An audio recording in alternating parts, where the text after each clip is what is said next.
types of cases. Right. Why is that?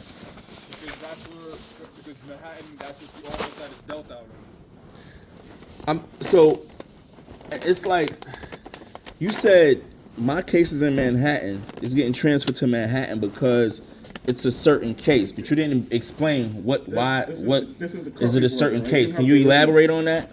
Yeah, I mean the case that you. I have a landlord tenant case. Yeah, and those are the types that Manhattan handles. Okay.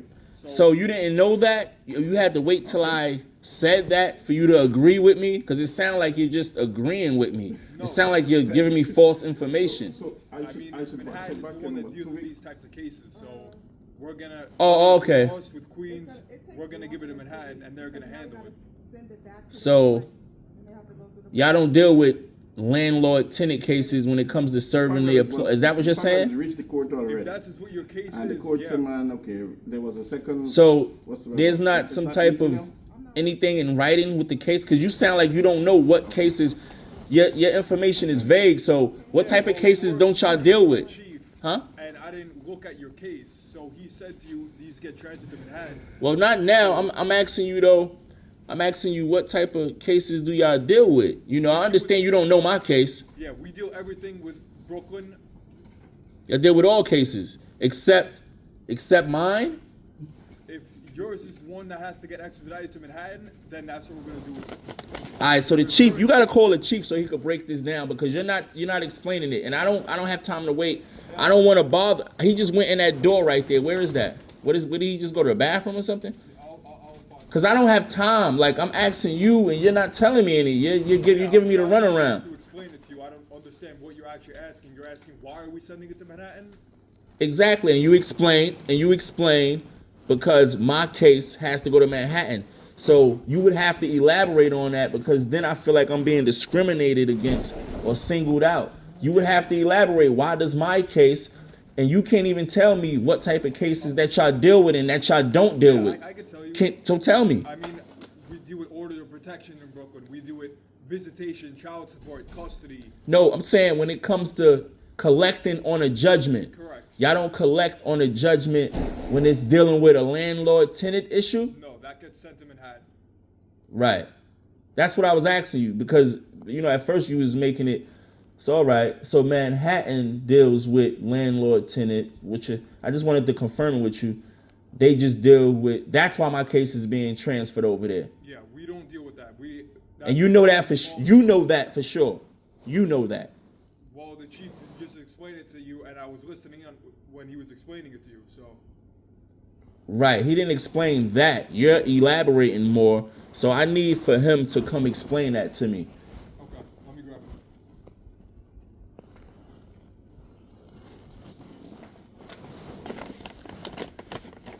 it. Boy.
Oh boy, son.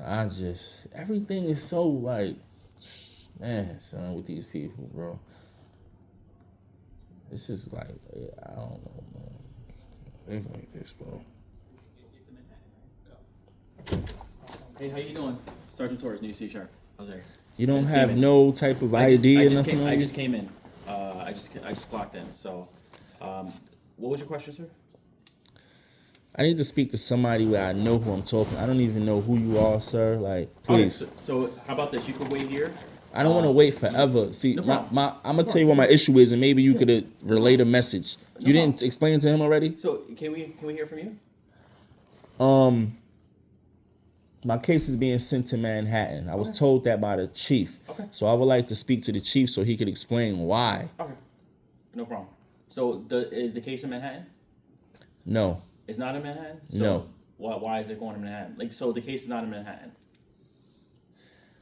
The chief told me my case is being transferred to Manhattan. All right. So He's gonna elaborate why is that. That's what I'm All right. trying So to. may I ask you a question? Yeah. What is the whole case?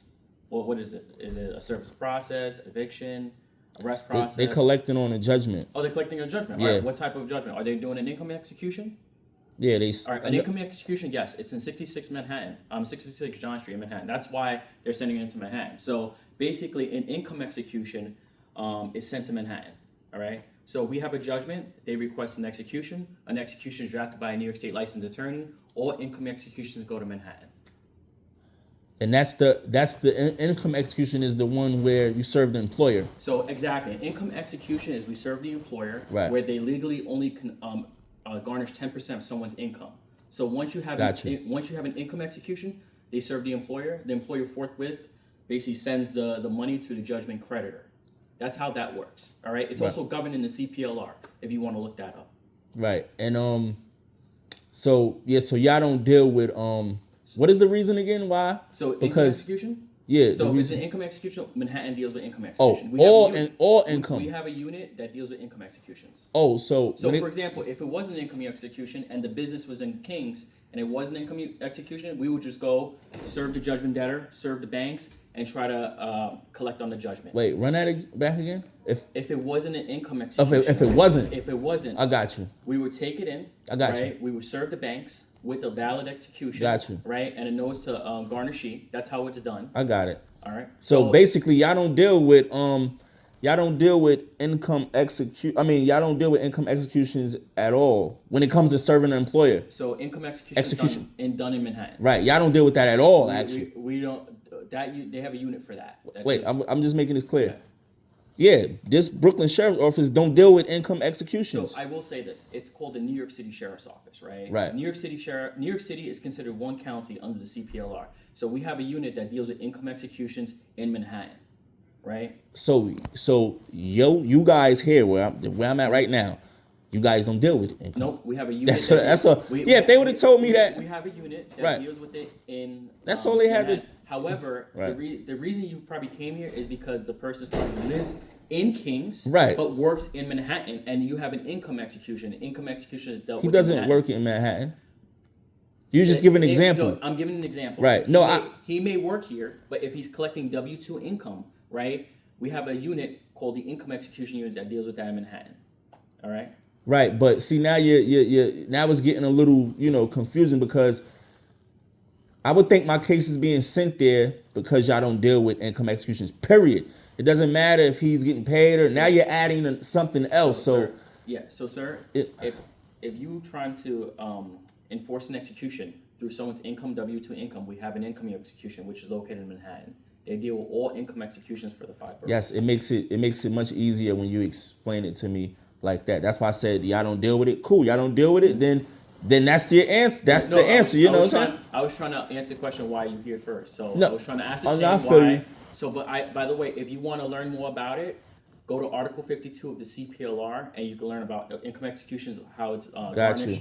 So that's how you can do that. Okay. But Got if you you. want to hear my chief, if you want to speak to my chief, he'll be back in a few. If you want to chill out here, okay? Nah, he said the same thing. You broke it down. And what is your name again? My name is Sergeant Torres. All right, good. Then I'm cool with that, man. So the time frame. So just get transferred to Manhattan. What's the time frame of So that? I don't work there, so I will tell you this, right? Under the CPLR, executions are good from 60 days from the day of issuance. All right, so a lawyer drafts the execution. They have 60 days to enforce the execution. That's what I can tell you. I don't work at the income execution unit. What I can tell you is the law, 60 days from the date of execution, they can enforce it. 60 days from the date of the execution. They Oh, can not the enforce date it. of the judgment. Right. So the 60 judge, days. so judgments are good for 20 years, right? No, I know what you're talking about. But an execution is drafted by an attorney that gives the sheriff a command clause to enforce the judgment. Got you. Because I know you can start collecting on the judgment 30 days after the judgment, but now you're saying something different. It's 60 days after the execution was issued. No. As far as Once you get an execution, right. we can enforce the judgment, right? You have 60 days because why do we have 60 days? Because an execution expires in 60 days. Oh, it does. Yes. If you read the CPLR, an execution is only good for 60 days unless a licensed attorney renews it in writing saying that it's good for another 60 days. Well, is that why your chief was giving me false information? I don't. No, don't try to back off and run now. I'm not I'm running, letting. but I'm making you. No, I'm making you aware of something. Hold on. I answered your question though. No, you well, did. I No, did. no, but Sorry, if you mention gotta something about 60 days, and I'm trying to make you aware of something, Sergeant, right? You're a sergeant, right? Did you say sergeant? Yeah, sergeant. I want to make you aware of something, being that you brung up 60 days that this thing expires, because I came down here plenty times, sergeant, a couple of times. Well, this thing was issued January 23rd, 2026, and I'm just now, and I've been down here prior to today, and I was told by the chief that it wasn't here yet, actually over the phone. Yeah, I came, and he wasn't here, and I called. But the bottom line is, today is what? February what? February 9th? 9th. So this was issued January 23rd. I came right down here. That's not too bad, though. That's not too bad. That's about 16 days, but it just contributes to the 60 days. I will say though, we're gonna try our best. Nah, I got you. So when do y'all? How long do y'all take the transfer? That was my question. The transfer to Manhattan. We'll do an inner office Right away. We'll do an inner. We have an inner office. A guy picks it up. Right. We'll try. What's the time frame? Because we got 60 days. I don't know. The time 60 frame. days start running when it was So- issued. Yeah. So the day January the 23rd. day the execution is drafted, that's when it starts. January 23rd. So we talking about February 23rd. I mean, we talking about March 23rd. So Still got enough time. So how long? What's the estimate as far? Oh, you don't know how they I work do that. All right. not. Thanks for your time, man. That's all. I think you appreciate answered it. everything. But definitely read the CPLR and it'll enlighten you. Right. Thank you. Thanks a lot. Thank you.